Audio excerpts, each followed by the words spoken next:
trying to look up background info on the bump, so I guess I will polish it later.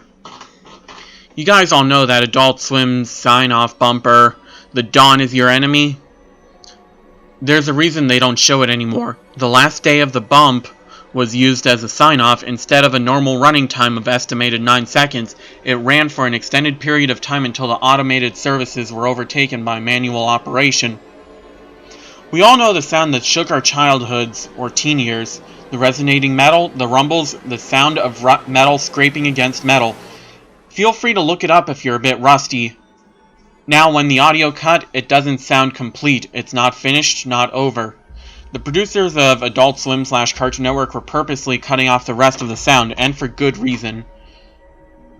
The rest that followed was the exact reason why you'll never see this bumper again on the air.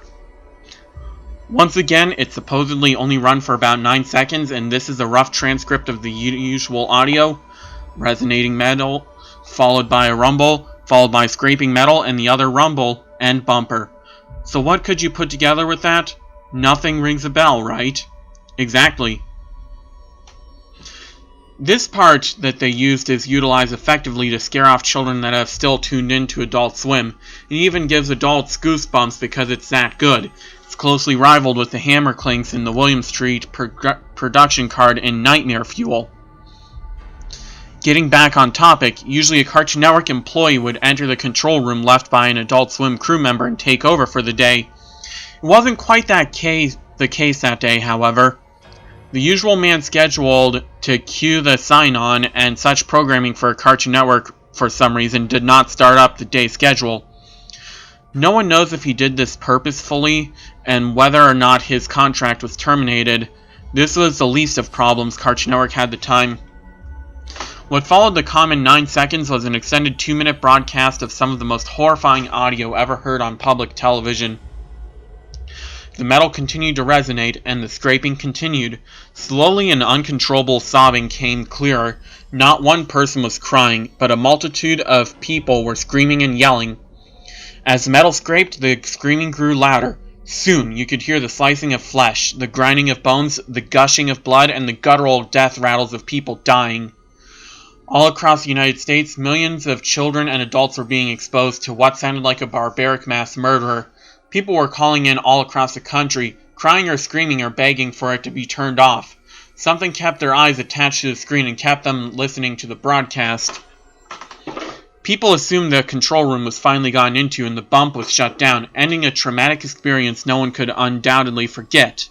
In the last few moments, as the resonating metal grew to an unbearable volume, the channel showed the peaking sun winking at the viewer, and the channel cut to bars and tones. How is Cartoon Network going to cover this up? No one knows their exact tactic to this day. Multiple theories have been thought of, ranging from a preemptive cease and desist to possible news articles to subliminal viewer hypnosis over the following weeks. While all public evidence does not officially exist, Cartoon Network officials do acknowledge a hijacking of the channel's frequency on the day, but go into no further detail. All late morning bumps, including TDIYE, were replaced with the corresponding ones from the 1:30 a.m. time slot. Word is, however, that somewhere hidden on an Onion site, accessible only via Tor, is a recording of the bump played that morning.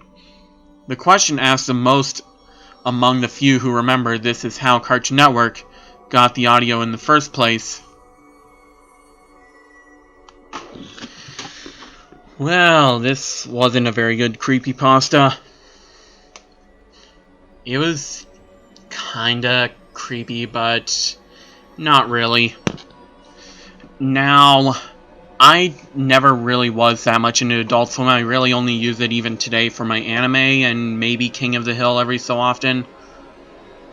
But I did happen to find several different versions of The Dawn is Your Enemy and bumper to Adult Swim. I'm not sure if they're real, but I'll play one of them in this video here.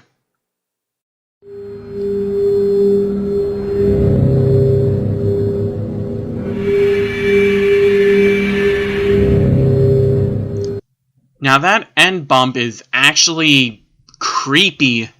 It's actually very creepy, like very creepy. That's literally the only scary thing about this creepypasta is the source material.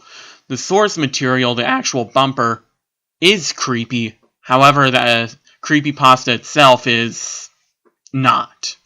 It's just your general lost episode creepypasta. Give it a read, I guess. Maybe it'll jog your memory about the original The Dawn Is Your Enemy bump. Maybe.